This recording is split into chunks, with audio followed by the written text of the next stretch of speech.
As Tripitaka nodded and murmured his assent, the great sage stepped to one side of the door and recited a spell.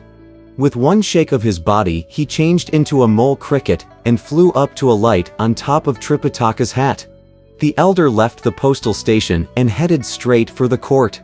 On arriving, he ran into the custodian of the Yellow Gate, to whom he bowed and said, "This humble priest is someone sent by the great Tang of the land of the East to seek scriptures in the western heaven.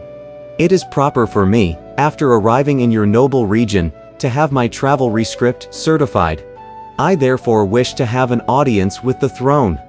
I beg you to make this known for me." Upon which, that custodian of the Yellow Gate made his report.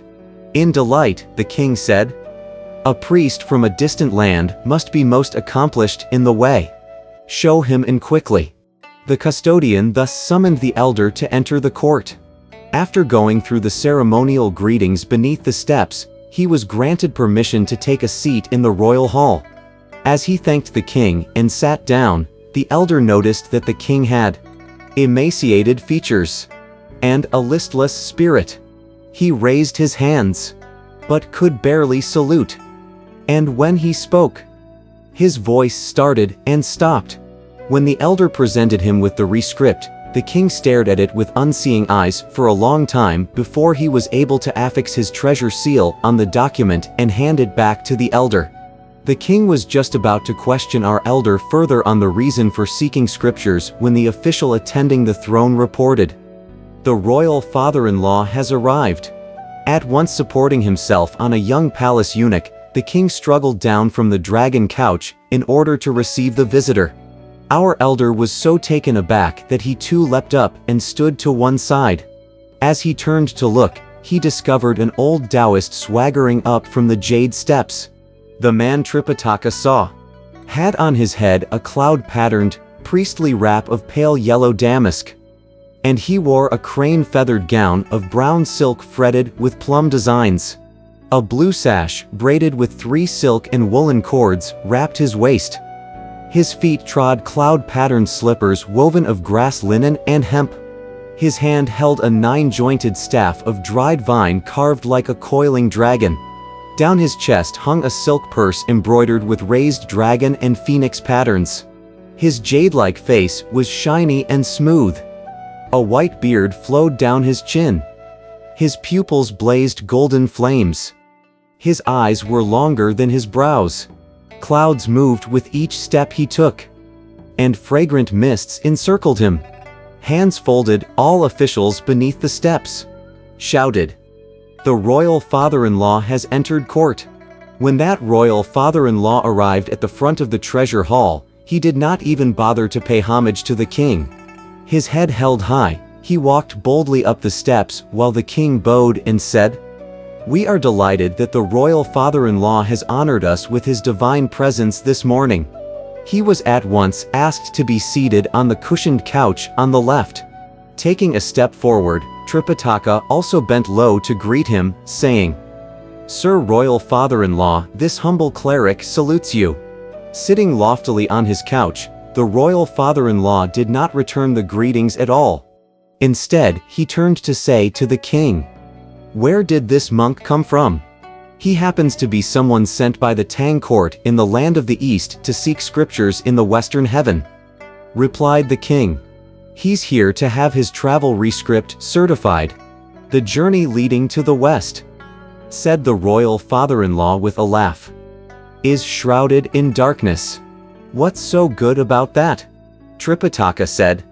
"Since ancient times, the West has been the noble region of ultimate bliss. How could it not be good?" The king asked. "We have heard from the ancients too that monks are the disciples of Buddha. We would like to know in truth whether a monk is able to transcend death, whether submission to Buddha can bring a person longevity." On hearing this, Tripitaka quickly pressed his palms together in front of his breast to give his reply. "For the person who's a monk, all causal relations have been abolished. And to him who understands reality, all things are but emptiness.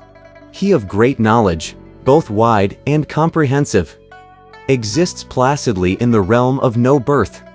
the true mysteries perceived in silence. He roams freely in peace and tranquility. With no attachments in the three realms, all elementary principles are known. Since his six senses are purged, he has insights into all causes. He who would strengthen knowledge and consciousness must perforce know the mind. For a mind purified shines in solitary enlightenment, and a mind preserved pierces all mental projections. The face of truth, without want or excess, can be seen even in a previous life. But shapes of delusion, though formed, decline at last. Why seek them beyond bounds?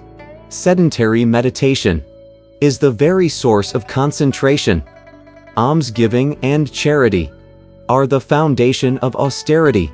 He who has great wisdom will appear foolish, for he knows how not to act in every affair. He who's good at planning will not scheme, for he needs must let go in every instant. Once the mind's made immovable, all your actions are perfected. But if you dwell on picking the yin to nourish the yang, you speak but foolish words. And to bait the eye with long life amounts to an empty promise. You must abandon all particles of defilement. Regard all phenomena as emptiness. When you, plain and simple, reduce your desire, you will with ease an endless life acquire.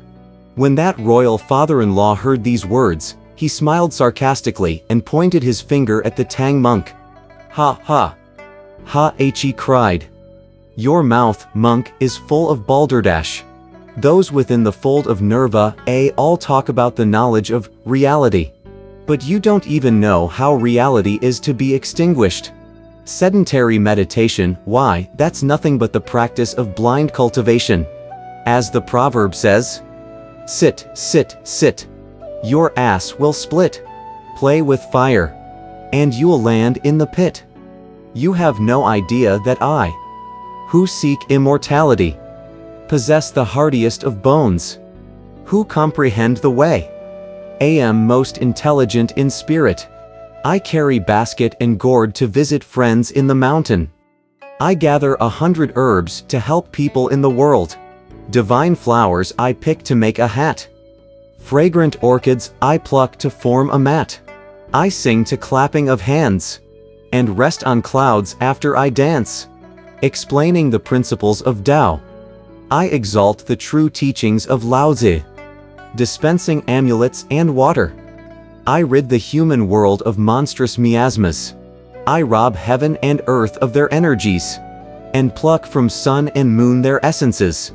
Yin and yang activated, the elixir gels. Fire and water harmonized, the embryos formed. When the yin of 2/8 recedes, it's both dim and blurry. When the yang of 3/9 expands, it's both dark and obscure. In accord with the 4 seasons I gather herbs. By 9 cylindrical turns my elixirs perfected. Astride the blue phoenix, I ascend the purple mansion. Mounting the white crane, I reach the capital of jade, where I join all heaven's luminaries in zealous display of the wondrous way. Could this be compared with the quiescence of your Buddhism? The dark divinity of your tranquility? The stinking corpse bequeathed by Nerva that can never leave the mortal dust? Of the 3 religions mine's the highest mystery. Tao alone is noble since the dawn of history. On hearing this, the king was filled with delight, while the officials of the entire court shouted, "Bravo! Indeed, Tao alone is noble since the dawn of history. Tao alone is noble since the dawn of history." When the elder saw that everyone had praise for the Taoist, he was terribly embarrassed. The king, nevertheless, asked the court of imperial entertainments to prepare a vegetarian meal so that the priest from distant lands could eat before he departed again for the west. Tripitaka gave thanks as he withdrew. He descended from the main hall and was just about to walk out when Pilgrim flew down from his hat and whispered in his ear, "Master, this royal father-in-law is a perverse fiend, and the king is under his influence. You go back first to the postal station to wait for the meal. Let Old Monkey remain here to learn something more of him."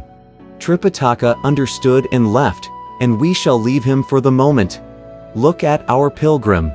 He soared up and alighted on one of the kingfisher screens in the Hall of Golden Chimes when the commander of 5 military commissions stepped from the ranks to say, "My lord, there was a gust of cold wind last night which swept away, without a trace, all the little boys lodged in the geese coops in front of the houses." When the king heard this memorial, he was both frightened and angered.